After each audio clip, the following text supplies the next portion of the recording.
Good morning and welcome to Bible study time at Calvary Baptist Church. I'm getting a little earlier start, so maybe I can get a little more done or get out of here. We have newlyweds. Um, Ryan and Aaron had the wedding last night at Krug Park and got off kind of cloudy and hazy and wasn't too hot. And it was really a nice evening. And so it worked out perfect. It worked out really good for them. And anyway, they weren't planning to go anywhere for at least a week. And so they're downstairs. They're here for Sunday school. They haven't made it up yet, but anyway, when they do, and Ryan's mother is here from Arkansas. He grew up in Arkansas, and so anyway, so when they make it here, why will um, I might not mention it, but we'll see. We'll see what we do when they come in. Anyway, it's a good thing. It's a great thing. Well, we started last week a new unit on more than a sidekick, serving alongside others. And the scriptures are full of lots of people who work together to do the Lord's will. You're not a lone ranger when you're doing God's will. That's just the way it is. Jeremiah thought he was the only one. He thought he was the only prophet of God left, but he wasn't. He's the one we have record of, but he wasn't the only one left. And that's kind of something we just need to keep in mind, is that while God is working here doing something, he's also working somewhere else to make sure that his work is done. And so that's just a good thing to remember. So last week we looked at Aaron and Hur. And Aaron and Hur, they kept the arms of Moses up so that the people could win the battle. Today we're going to look at Barak.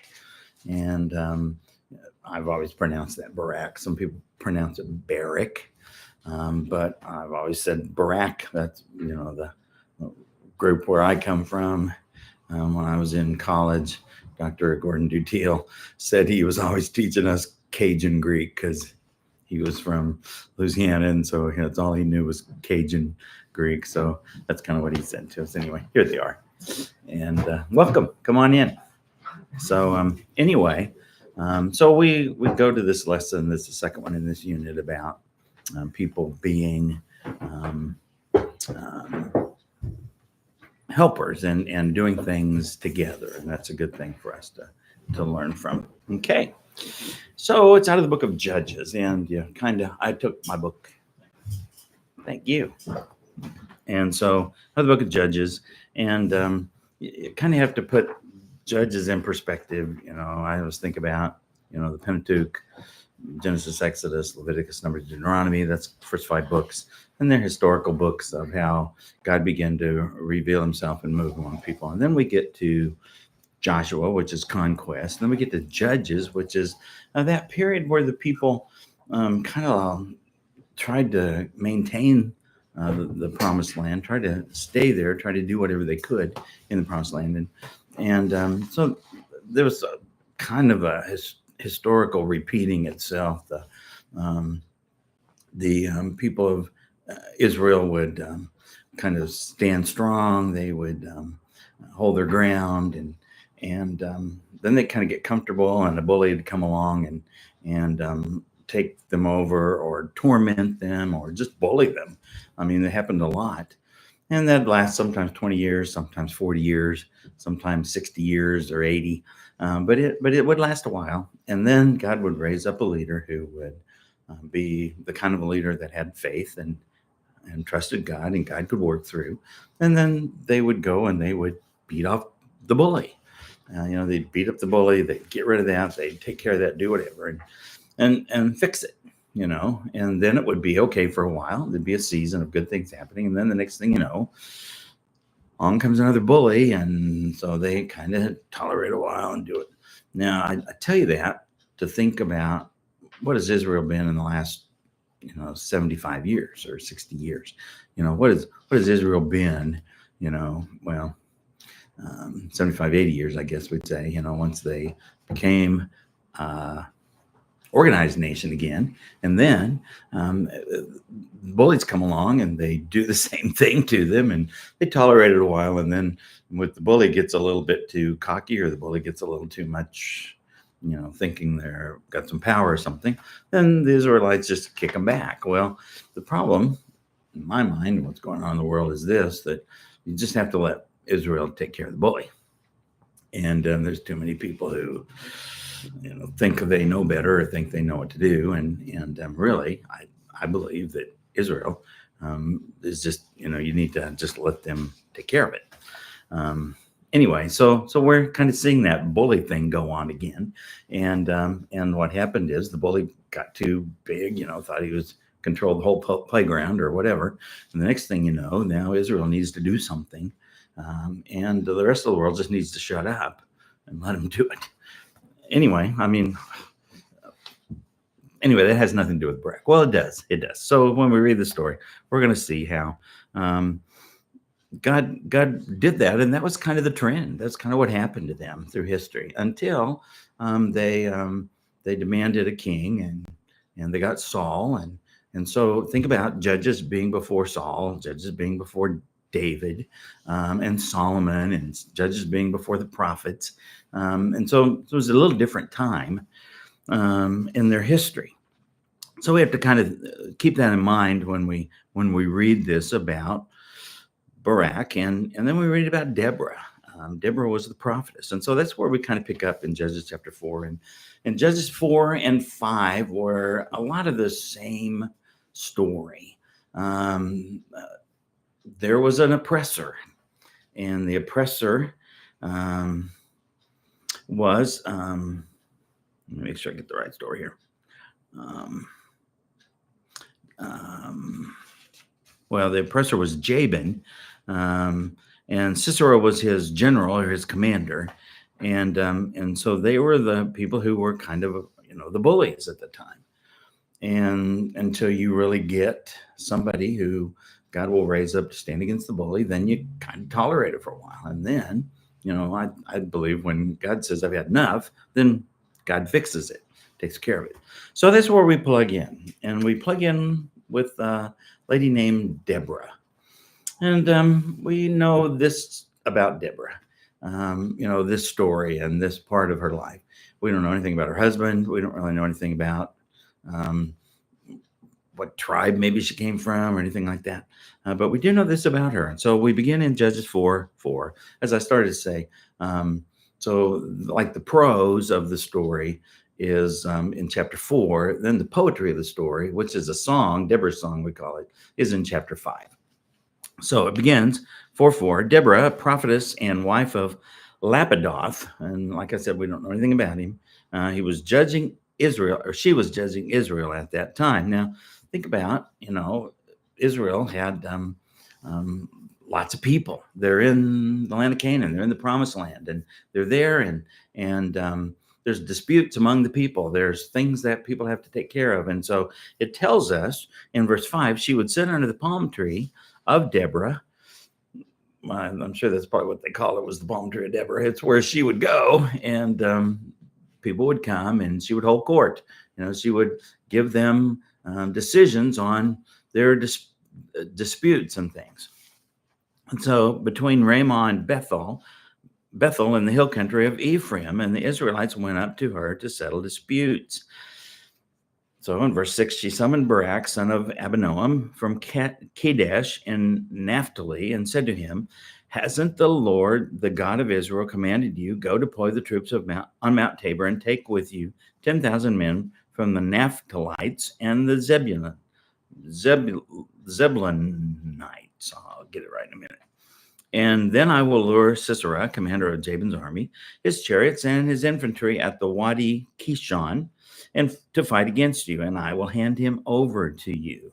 And Barak said to her, if you will go with me, I will go. But if you will not go with me, I will not go. Okay, so let's look at this a little bit here. And in this, we see that if we're going to work together, we really need to be challenged, don't we? We need to be challenged in a way. Here was Deborah, and just a little bit about her. She was a prophetess. She was a judge. She was one who was helping to judge the people. That means she had wisdom. She had understanding. She had the ability, the confidence to say, this is God's way. This is not God's way. You need to find common ground and fix it. And so the people trusted her.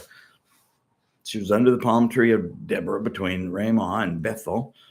And you might want to go to your Bible atlas in the back of your Bible and your maps or whatever, and look that up. Go to the 12 tribes map, the one that lists that, and look that up where that is.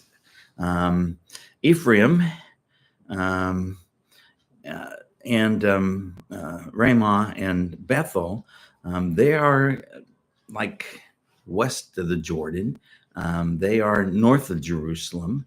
They're in that area where the tribes split under the death of Solomon, when the northern tribes, Israel, began to do their thing, and then the southern tribes, Benjamin and Judah, began to do their things. And so, they had their own kings and set up their own place of worship and did that.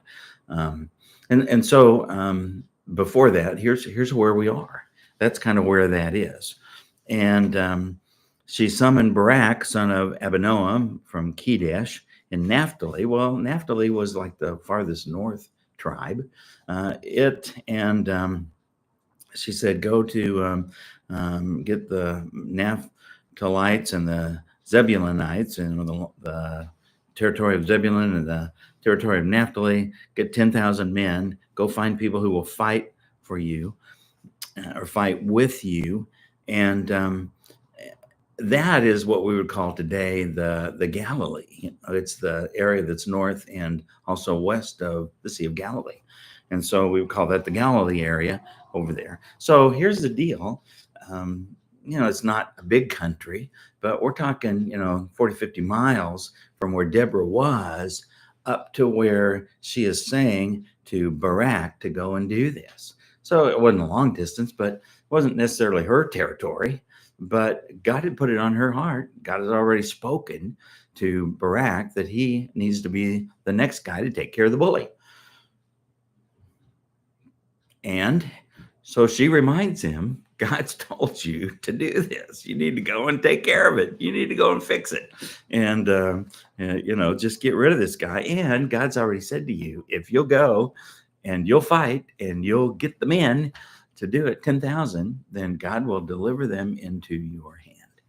And so the questioning thing about this is that last verse in verse 8, where Barak said to her, if you will go with me, I will go.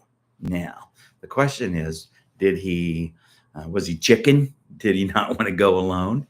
Or was he allowing her to be a part of what God was doing? Well, there's a lot of dispute about that. There's a lot of questions. And I think maybe he was a little timid. He was a little shy to do that because he knew that this other army was full of chariots, and he knew they were pretty bold. They had plenty of time to build themselves up and be the bully. But I think he was more than being afraid. I think he was probably more ready to want her in there because he knew she was a prophetess. He knew that God spoke to her and God spoke through her. And so he kind of wanted her to be around with him. However you see it, I don't know that either one of us is right. Neither one of us is wrong. But I do believe that then what she's going to say to him next, when we go on down to the next verses, and we don't have verses 9, 10, and 11, but he was willing if she would be there as a reminder to him of God's presence. That's the way I see it. And God had said, I'm going to deliver them to you. Well, he delivered everyone. As a matter of fact, they killed them all except the general. And the general, he was a bigger coward than if you think Barak was a kind of a cowardly guy, he was a bigger coward than him, because once he saw them coming and he didn't have any order and didn't have any way to attack them, he took off and ran, and a different woman had to be the one who destroyed him or took care of him. So we'll read on, okay? We'll read on with this. We go to verse 12, and it says, it was reported to Sisera, remember that's the general, that Barak, son of Abinoam, had gone up Mount Tabor. Well, that's where they were supposed to go. Now, here's the interesting thing. Mount Tabor is a little bit farther south, where then they're going to go fight in the Wadi Kishon. Wadi means a ditch. That's what it means. And so they're going to the ditch. Well, in Israel, during the rainy season, there's rivers and streams. During the not rainy season, there's ditches. Okay, so that's the way it works. And the Kidron River actually comes from the Mediterranean, and it flows inward into the Jordan Valley. And so it meets up with the Jordan River just north of the Dead Sea in there. And so the Kidron comes through there. So where they were along in the valley, we don't know. It's just in the Wadi, Kidron. And so that's where they were to go, and that's where they were to do battle. So in verse 14, Judges 4, then Deborah said to Barak, go, this is the day the Lord has handed Sisera over to you. Hasn't the Lord gone before you? So Barak came from Mount Tabor with 10,000 men following him. And the Lord threw Sisera, all his charioteers, and all his army into a panic before Barak's assault. And Sisera left his chariot and fled on foot. So you get this impression that they went up Mount Tabor, and Sisera gets this word that Barak is up there and he's got an army. And so as they're coming to get him, as they're coming to take care of him, what do? They come down the mountain and they trap him. They get him in there in the valley, and they throw him in disarray because they may not have been in a fighting mode. They may have been in a traveling mode to get to where the battle is going to take place. So here they are moving, and Sisera might not have been as good a general as he thought, and because he didn't know what to do. And so the Lord threw Sisera and all his charioteers and all his army into a panic before Barak's assault. And Sisera left his chariot and fled on foot. And Barak pursued the chariots and the army as far as Harosheth of the nations. I tried to look that up. I'm not exactly sure where that is. And the whole army of Sisera fell by the sword, and not a single man was left. That's pretty good destruction, isn't it? That means you have wiped out the bully, except you wiped out the bully's army, but the bully is still on the run, right? Bully is still on the run. So,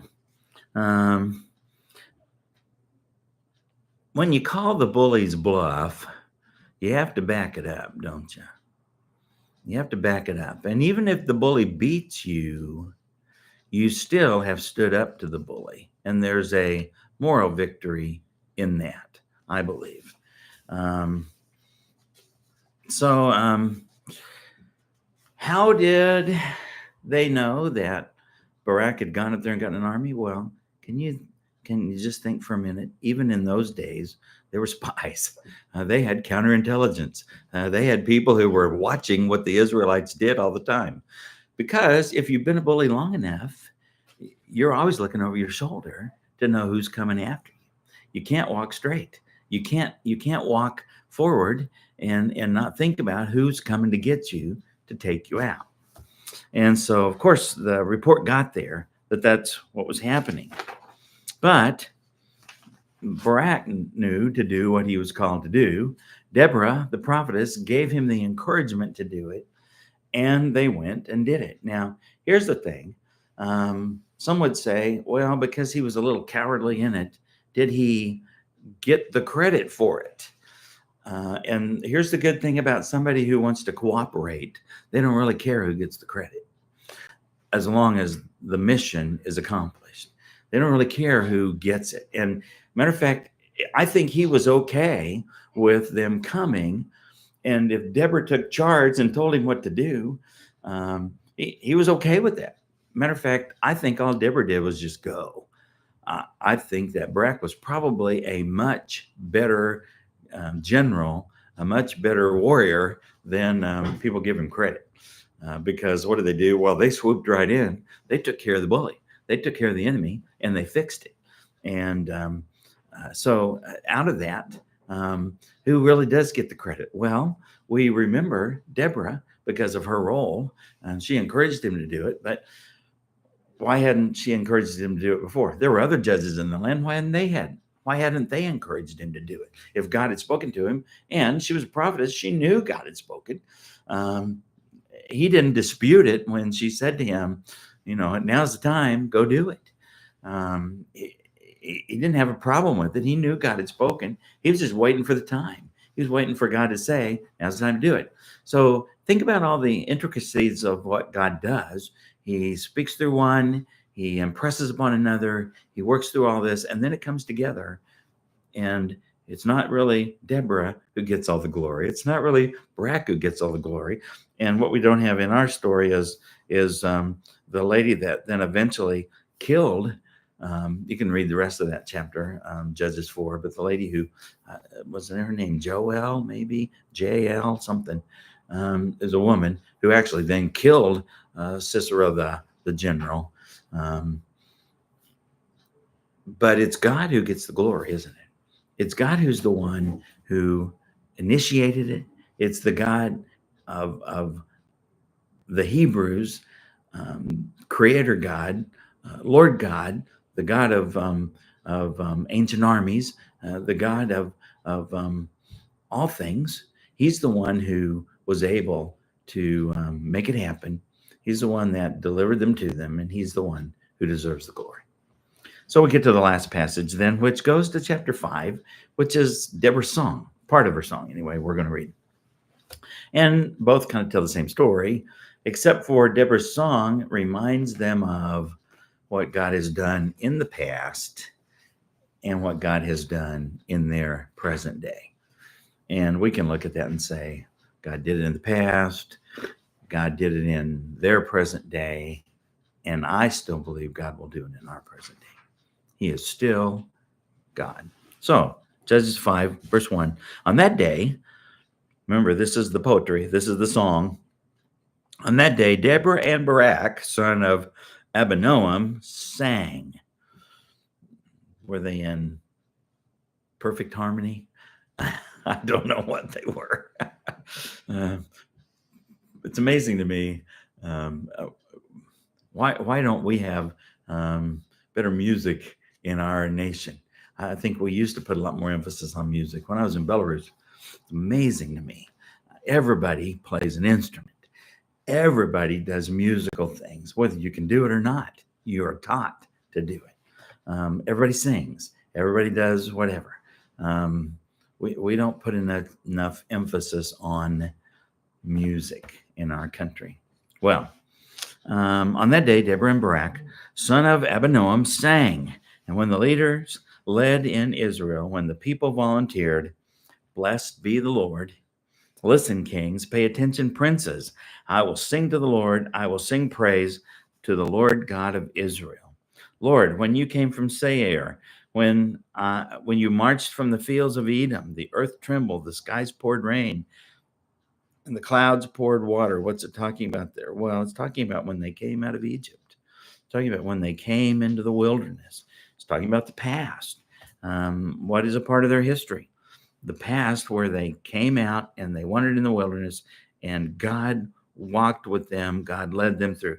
Do we have any record that it rained while they were in the battle? No, they didn't tell us that in chapter 4. We don't think that's what happened. But so when would the earth tremble and when would the skies pour rain? Well, it had to be when they came out of Egypt, when they came in, and even to the day that they crossed the Jordan. What has God done? He has made all those things happen. We know that the earth probably trembled, and a lot of things happened when God parted the waters of the Red Sea. And the clouds poured water, it says. And the mountains melted before the Lord, even Sinai. Think about that. Sinai is the region where Moses went up in the mountain, and he got the 10 Commandments. Before the Lord, the God of Israel. So what should we do? Well, I believe that the song starts out to tell about what God had done in the past and what he'd done in the present. And it's just a reminder to give God the honor and the credit for the accomplishment. He may use us, and we can say to one another, good job. You did that well. Man, I'm so glad you were there to do that. So glad you did that for us, or whatever you say. But, you know, when the bottom line comes down, we all say, praise the Lord, because God is the one who did it. And that's what they were saying. That's what they were doing. I think we should sometimes sing a song when God shows up. You know, it's truly an epiphany. Epiphany is a word that means God showed up, or it means that God made himself manifested in a way that people understood it was God and God alone. And so I think we don't recognize that enough in our life, in our world. We just live day to day. We're thinking about, man, can I get through the week?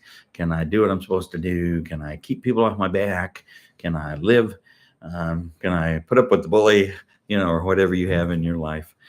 But at some point, we need to remember that God shows up and we can trust him. We need to walk with him daily. We need to put our faith and confidence in him. I got that wrong. It was Jabin he was the king. That's right. He was the king. Well, who was the gal who killed him? Well, doesn't matter, does it? We'll look that up a different day. What a great story that is, don't you think? I think that's a good story. And it's a reminder to us that we can work together. The old saying, no man is an island. We really must work together. We really must cooperate. We do need each other. And anytime we say, I don't need, we're just fooling ourselves, aren't we? We really do need each other. And it's good that we can do that. So we learned that from Barak. We learned that from the prophetess Deborah. You know, I think she must have been an amazing woman in a lot of ways. I think about, you know, the feminist movement in our world over the last 40 years or 50 years, 60 years, whatever. The feminist movement elevated women and elevated leader women. Now, this is my opinion. I'm just throwing it out.